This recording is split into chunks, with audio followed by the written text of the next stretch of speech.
Hello, welcome to the channel. If you're new, my name's Todd. Thought I'd do another quick video for the Halloween party series. And in tonight's video, I thought I would talk about things that you may want to consider if you decide to host your own Halloween party. And a lot of this stuff is just common sense stuff, but I thought I'd go ahead and share it with you anyways.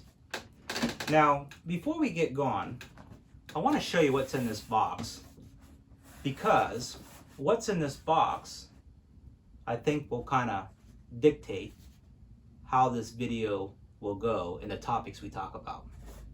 Now, I ordered this item about 3 weeks ago, and it finally came in the mail about a week ago, but I haven't opened it yet.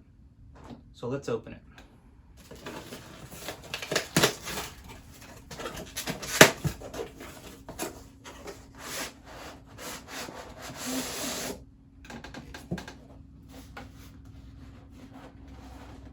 You ready? Here we go.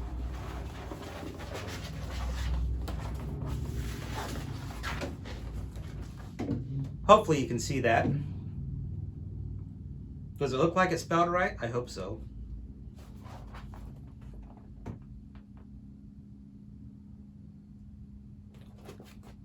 So what is this? Well, this is the banner that we hang outside of the gate into the Halloween party that Aaron has every year.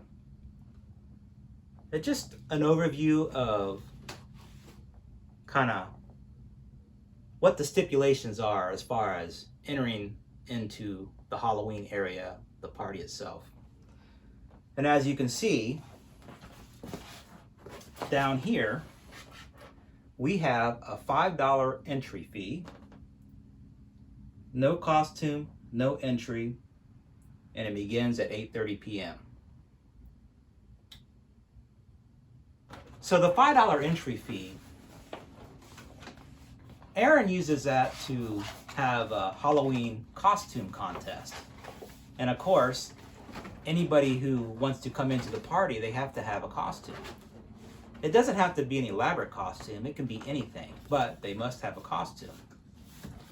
And so that's been a tradition of his, where he has a costume party, and then we judge like who has the best costume, who has the scariest costume, the best couple, and like the most unique costume. There's like 3 different categories.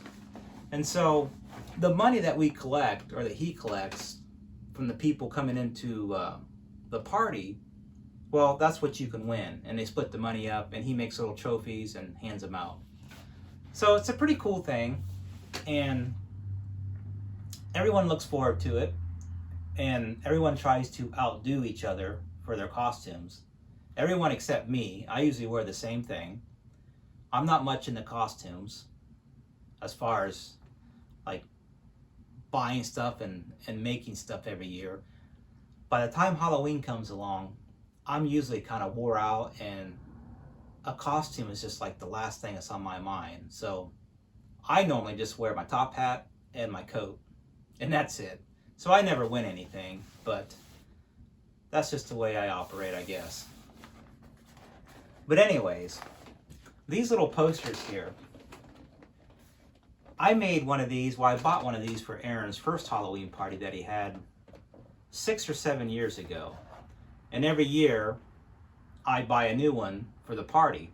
Of course, every year they get more expensive and expensive.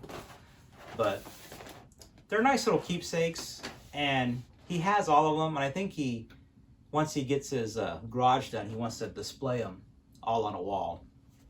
So normally what'll happen is, once he picks his date for the party, a time, he'll pick a image that represents the theme of the party, if there is going to be a theme, and then he'll create a party invitation event on Facebook, and he'll put all the details on there, and then he'll send the invitation out to whoever he wants to go to the party. And so once I get the invitation, I'll just go through and pull the image off that he used, and then I'll get all the information as far as the date, time, cost, whatever. And then I make this up. Well, I get all that information, and then I make some artwork using a third-party app, one of these places that create the vinyl signs here. And I send it away, and then they send me something back. And when I first started this, I used to get these for about $15. They're up to about $30 now. And I just noticed that this one has grommets. So I bet you I paid extra for that, because that may have been why it cost a little bit more than it normally does. Because you can get these without grommets too, and it's usually $6, $7 cheaper. But either way, it turned out good.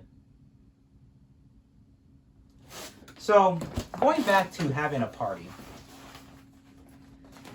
and things you should consider. Once you get your date, time, place, location all figured out, your theme, if you're going to have a theme, you need to figure out what type of party it's going to be. Is it going to be a costume party? Is it going to be an adult-only party? Are you going to have alcohol? Are you going to have food? These are all things to consider. Now, normally, Aaron has food, and it's usually bring your own drink, whatever it is you want to drink. Now, he's had parties before where he's charged a little bit more to get into the Halloween party, and he provided all the drinks for the guest. Those usually don't work out too good because, you know, everybody has their own special drinks they like. So I think it's easier just to have everyone bring what they want to drink themselves. Be in charge of bringing, if you want a certain type of drink, just bring it. And then usually he'll have like water, like lots of water for people. And then he might have like a couple special drinks, like some mixed drinks, punch type stuff that's available. And then of course he has food, the main dishes, and then usually people will bring stuff to add to the food table, desserts or chips or whatever. But normally he'll have like the main course, whether that be some type of a sandwich or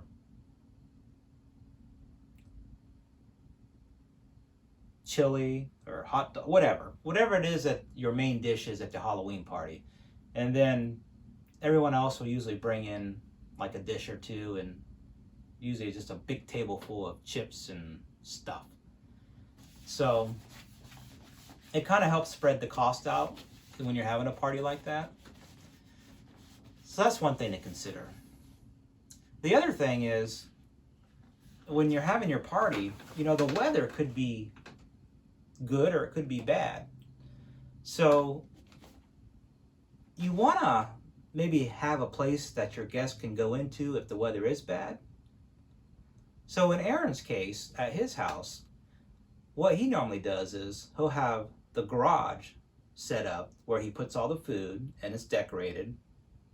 And at the old place, his old house, he had a bar in there, which we always decorated. But the new house, it's just a plain garage this year because he hadn't had time to do anything to it. But anyways, so he's going to have the garage set up with the food in it this year, and that'll all be decorated. And then outside, there'll be the fire pit area, patio, and so forth.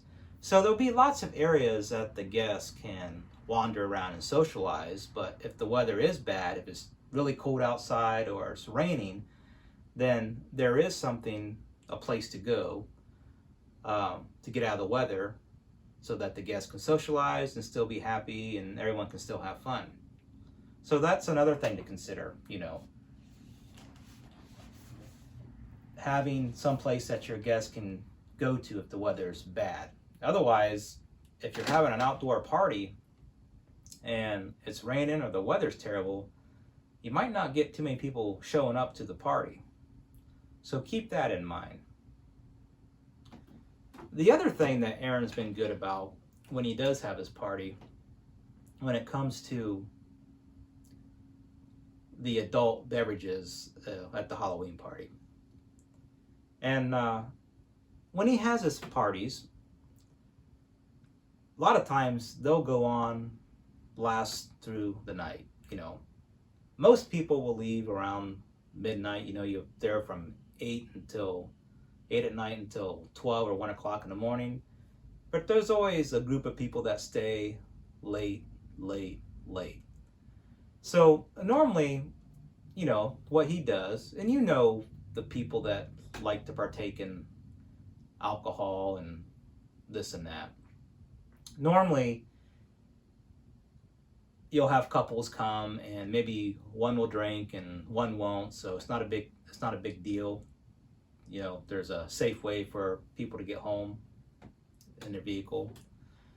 But if you have people coming where whoever drove decides they want to drink, Aaron will usually collect keys from those people and put them in a safe spot, and then he provides a place for them to spend the night. So I guess what I'm trying to say is that if you're going to have a Halloween party and there's going to be alcohol involved, you want everyone to be safe. So either have designated drivers or have a safe place for those who do participate in a little drink. Have some place to spend the night so that nobody gets hurt and everybody's safe. And then as far as, the party itself, in the morning, you just clean up. It's usually a big mess, no surprise there. A lot of times you kind of clean up as you go, and usually before you go to bed, you try to get all the stuff and throw a lot of it away. But, you wake up the next morning, you don't know what you're going to find. It's usually a lot of bottles and cups and food everywhere. And, one of the big things that I always notice in the morning is, you get up and you start cleaning up and you look at all the wasted food and beverages, half empty bottles and so forth. I always find that funny. A lot of wasted money there. And then, depending on how you feel, you spend the whole day probably sleeping, if you really had a good time. But the parties are a lot of fun, and always look forward to them. Now, myself personally, I've never hosted a Halloween party by myself. I've always helped other people. So I never really had the big mess at my house, but I always try to, help out, clean up the mess when it's over.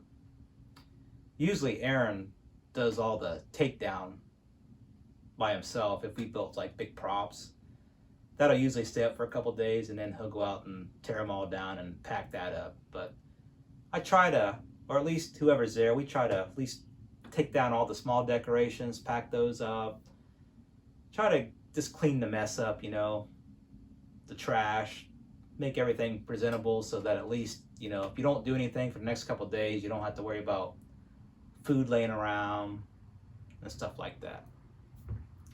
So just some things to consider if you decide to host your own Halloween party that I thought I would share. If you have any questions, leave a comment. The party that Aaron's having is going to be in a few days, actually. I've got, tonight's Wednesday, so tomorrow's Thursday. Got some more stuff to do. And then Friday night, I'll be going over to his house to do decorating. And then Saturday's the party. So still a lot more videos to shoot in regards to this party. So If you're interested in seeing what happens at the party or seeing other videos in the Halloween party series, check out the channel.